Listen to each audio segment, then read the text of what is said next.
Alejandro Encinas.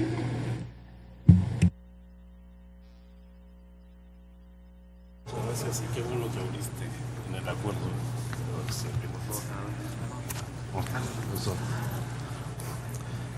Bien, muchas gracias, señor presidente. Señor secretario, yo quisiera retomar el asunto de fondo de esta comparecencia, que como aquí se ha señalado, es una comparecencia singular. No se trata de una comparecencia más en la glosa del quinto informe de gobierno, porque esta comparecencia se da en un marco en donde se registran por lo menos 3 hechos políticos importantes. El primero, este es el último análisis de la glosa de un informe presidencial que realiza este Senado de la República.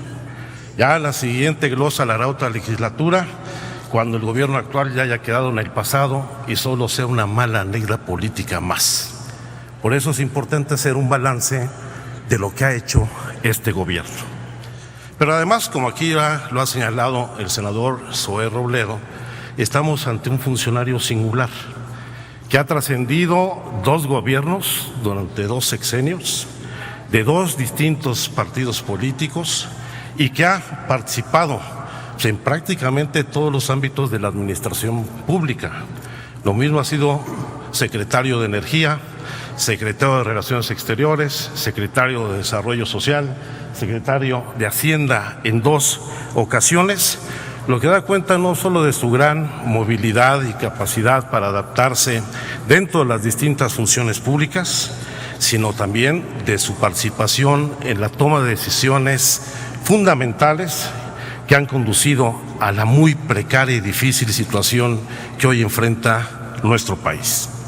Y el tercer hecho político, que también es ineludible, es que estamos no solamente ante el secretario de Hacienda, sino ante uno de los precandidatos a la presidencia por parte del partido en el gobierno, en donde en este mundo bizarro, donde los que antes criticaban hoy aplauden, se toman definiciones políticas puntuales. Qué bueno que haya hecho usted una definición puntual sobre su voto en el 2012, donde ha reconocido que votó por el candidato del PRI, siendo funcionario del gobierno del PAN. Porque qué bueno que vayamos tomando esas definiciones claras de cara a la ciudadanía. Pero entremos en materia. México, sin lugar a dudas, se encuentra en un momento de una profunda situación de incertidumbre y de emergencia. Y cuando me refiero a emergencia, no me refiero a la muy grave situación derivada de los fenómenos hidrometeorológicos y de los sismos que recientemente ha vivido el país, sino a la debilidad de nuestra economía y en particular de las finanzas públicas. Usted aquí ha presentado distintos indicadores, pero como siempre en la estadística y en la economía, los indicadores tienen muy variadas y distintas lecturas. Por ejemplo, yo estoy convencido de que todos los indicadores económicos y sociales en México hoy se encuentran a la baja. Una economía estancada, con ritmos de crecimiento en promedio de 2 puntos anuales, que no ha logrado despegar en ningún momento en los últimos años. Un crecimiento, yo digo, inmoral de la pobreza y la desigualdad, donde cada año se invierten más recursos para combatir la pobreza y sin embargo cada año tenemos más pobres, por más que se busque ocultar en las cifras y en las estadísticas esta situación, modificando las metodologías para ocultar la verdadera calidad, el verdadero deterioro en la calidad de vida de los mexicanos. Se han sofisticado tanto las metodologías de análisis que somos un país donde tenemos ya la carrera de pobretólogos, que ya clasifican la pobreza en pobreza extrema, alimentaria, patrimonial, con tal de ocultar la verdadera gravedad de la desigualdad social y la concentración del ingreso en un país donde la tercera parte del ingreso nacional lo concentra el 1% de la población con mayores ingresos en el país, cuando más del 56% de los mexicanos no tienen los recursos suficientes para subsistir con dignidad. Y creo que la realidad, por más que se quiera ocultar, ha sido muy dura y ha derrumbado los mitos, las ilusiones y las ofertas que el gobierno que usted aquí representa ofertaron con las famosas reformas estructurales. Y el Mexican Moment del inicio de este gobierno se ha convertido en una ausencia de Estado, en un Estado dedicado a los negocios, a la corrupción y particularmente se ha convertido en incertidumbre. Por ejemplo, ustedes afirmaron que con las llamadas reformas estructurales se incrementaría sustancialmente la inversión extranjera directa en nuestro país, lo que permitiría la creación de nuevos empleos y la recuperación de los salarios. Pero ya nos dijo, se han creado en este gobierno 3 millones de empleos, insuficientes para enfrentar los problemas que existen todavía de empleo en el país. Y al mismo tiempo, la inversión extranjera directa entre 2015 y 2017 cayó en 8 puntos. Mantenemos una profunda volatilidad del peso ante el dólar y donde las remesas que envían los mexicanos en el exterior, ya que suman 19,000 millones de dólares, son la principal fuente de divisas del país. Ustedes nos ofrecieron que no iba a haber endeudamiento en este país y el verdadero peligro para México desde 2006 a la fecha ha sido estos gobiernos que han incrementado sustancialmente la deuda pública que hoy alcanza niveles históricos. 9.6 billones de pesos que representan casi el 50% del Producto Interno Bruto Nacional, es decir, la mitad del valor de todos los bienes y servicios producidos en la economía mexicana. Más de la mitad del incremento de esta deuda se ha registrado en la actual administración y tan solo entre 2012 y 2016 el endeudamiento del sector público pasó de representar el 34% del PIB a representar el 50%. La deuda ha crecido a una velocidad 5 veces mayor que el crecimiento de la economía y 3 veces más que la observada en los ingresos presupuestarios.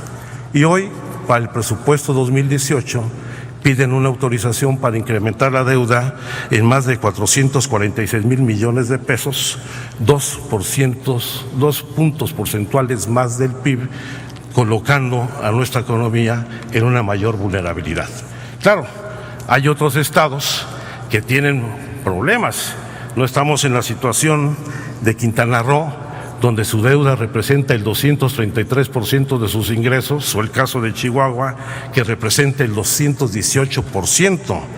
Pero, pues lamentablemente, a este problema se suma la deuda disfrazada. En muchos de los contratos de asociación pública-privada, donde se comprometen los recursos fiscales del país. Pongo solo un ejemplo. El caso del aeropuerto, el proyecto del nuevo aeropuerto internacional de la Ciudad de México, donde está comprometido para que pueda consolidarse su construcción, el TUA, la famosa tarifa por uso de aeropuerto, hasta el año 2050, lo cual implica la pérdida de ingresos fiscales. Al mismo tiempo de las profundas desviaciones en la normatividad de la deuda, en donde se contrata deuda no como lo establece la ley para inversión productiva, sino para el gasto social, como lo demuestra un estudio del Centro de Finanzas Públicas de la Cámara de Diputados, donde vemos esta caída significativa en la deuda e inversión física y un incremento de la deuda vinculada al gasto social, particularmente en los años electorales. Y si a ello le sumamos los problemas de corrupción que han dañado profundamente las finanzas públicas, pues lo cierto es que no solamente se evidencia la falta de instrumentos claros para mantener el control y la fiscalización del gasto, sino también prácticas indebidas, omisiones y complicidades que han llevado a que tengamos la generación de gobernadores más corrupta en la historia reciente del país. Prueba de ello es que si tan solo 7 de los 16 gobernadores que hoy están bajo proceso reintegraran los recursos que malversaron, podríamos contar con 259,000 millones de pesos más, 29 veces más recursos de los 9,000 millones de pesos considerados para el Fondo de Desastres Naturales. Concluyo. Yo quisiera hablar después de del Fondo de Reconstrucción. Pero yo quisiera solamente hacerle una pregunta, señor secretario. ¿Acaso usted no considera que estos datos son evidencia suficiente del fracaso del modelo económico que han instrumentado a lo largo de más de 3 décadas? ¿No considera usted que debe haber un viraje de fondo para fortalecer la economía y el mercado interno nacional y recuperar las condiciones de bienestar de los mexicanos? Son momentos de cambios profundos, donde la solución, señor secretario, no son las tandas, ese instrumento de la cultura popular para enfrentar a la usura y al agio, menos cuando las remesas y las actividades informales e ilícitas sostienen, lamentablemente, a nuestra economía. Por su atención, muchas gracias. Muchas gracias, senador Encinas. Señor secretario.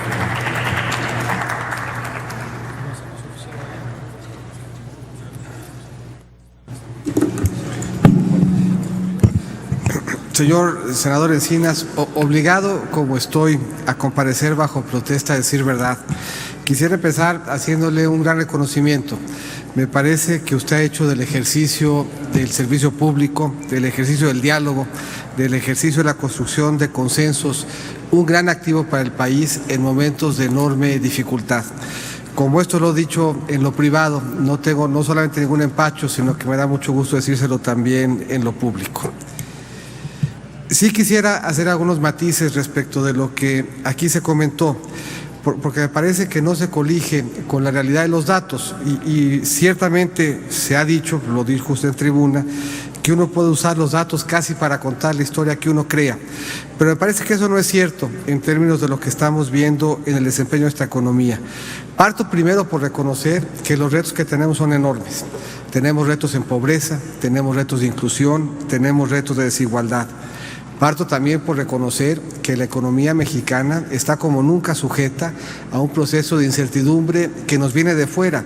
Y no solamente la incertidumbre de entornos geopolíticos, no solamente es una incertidumbre en abstracto, es la incertidumbre concreta que nos da el estar inmersos en un contexto muy difícil, en la definición de cómo habremos de integrarnos en la economía norteamericana, de cuáles habrán de ser los mecanismos que nos permitan hacerlo.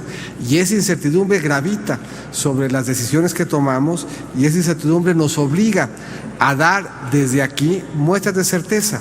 Hay muchos elementos que no controlamos, hay muchos elementos que escapan a la definición de la política pública doméstica. Frente a esa incertidumbre nos hemos empeñado en mandar desde aquí señales de certeza.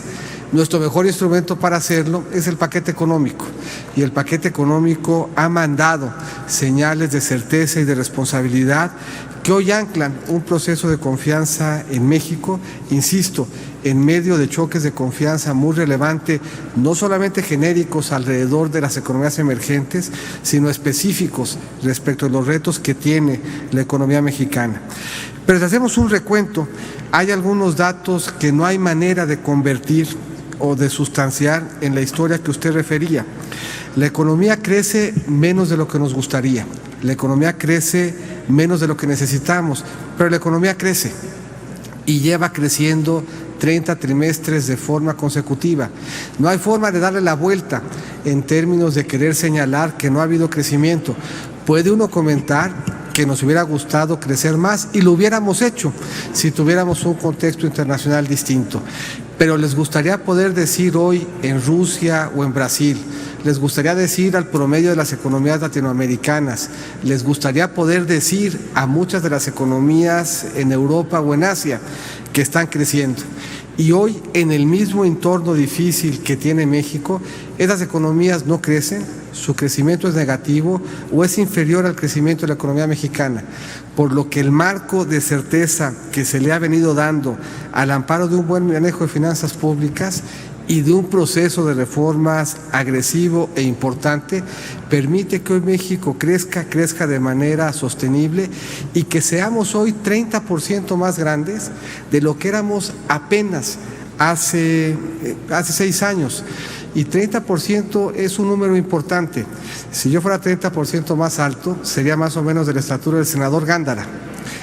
Eso ilustra que 30% sin duda es un número relevante. No importa cómo midamos la pobreza y la desigualdad, aquí se ha dado cuenta de la necesidad, por lo menos desde mi óptica, de que a 10 años de estar midiendo la pobreza multidimensional, toca que hagamos una reflexión de si esa es la mejor manera, de si estamos alimentando de mejor forma los insumos para medir la pobreza. Pero como la midamos, si la medimos como lo hace el Banco Mundial, la pobreza extrema ha venido cayendo en México. Si la medimos como lo hace la OECD, la pobreza ha venido cayendo en México. Y si la medimos como la medimos nosotros, la pobreza extrema ha venido cayendo en México. 2.2 millones de mexicanos entre el 2012 y el 2016 abandonaron esa condición. Eso quiere decir que la historia es consistente si la platica el Banco Mundial, si la platica la OECD, y la historia es consistente también si la platica en el indicador de pobreza extrema la Coneval. Tenemos la fortuna en esta medición de pobreza multidimensional que podemos no solamente concentrarnos en el ingreso, sino que podemos profundizar en aquellos elementos que dan marco a la pobreza y por lo tanto podemos ver si estamos abatiendo o no el rezago educativo. Y si vemos entre el 2008 y el 2016, son 3 millones de mexicanos menos los que se ubican en condición de rezago educativo. Si vemos lo que hemos logrado en materia de salud, en el 2008, 42.9 millones de mexicanos no tenían acceso a la salud. Hoy este número es de 19.1. Sigue siendo un número elevado, pero es menos de la mitad del que teníamos en el 2008. Seguridad social. Son también más los mexicanos hoy que tienen acceso a la seguridad social, que implica no solamente salud, sino pensión y cobertura frente a incapacidad. Son más los mexicanos que tienen acceso a una vivienda en condiciones dignas. Son casi 5 millones de mexicanos más los que hoy, respecto al 2008, tienen una vivienda con piso, muro y techo de materiales y que han abandonado condiciones de hacinamiento. Son más también los mexicanos los que tienen servicios básicos en su vivienda y son más los mexicanos los que entre 2012 y 2016 tienen mayores condiciones de seguridad alimentaria. Esto es, en todos estos indicadores, en cada dimensión, no importa quién sea el que lo está midiendo, hemos tenido avances. También es cierto que en cada una de estas dimensiones tenemos pendientes bien relevantes, pero los podemos enfrentar con la certeza de que nos estamos moviendo en la dirección correcta. Hago un par de reflexiones finales. Habla usted de la deuda.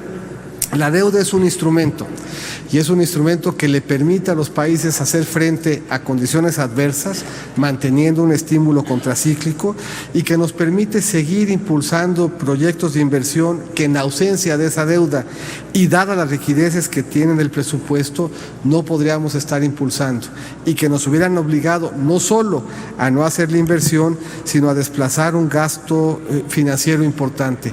Pero nuestra deuda es hoy sostenible o no. Tenemos el mejor acceso que hayamos tenido nunca. Tenemos una estructura de la deuda que la hace saludable.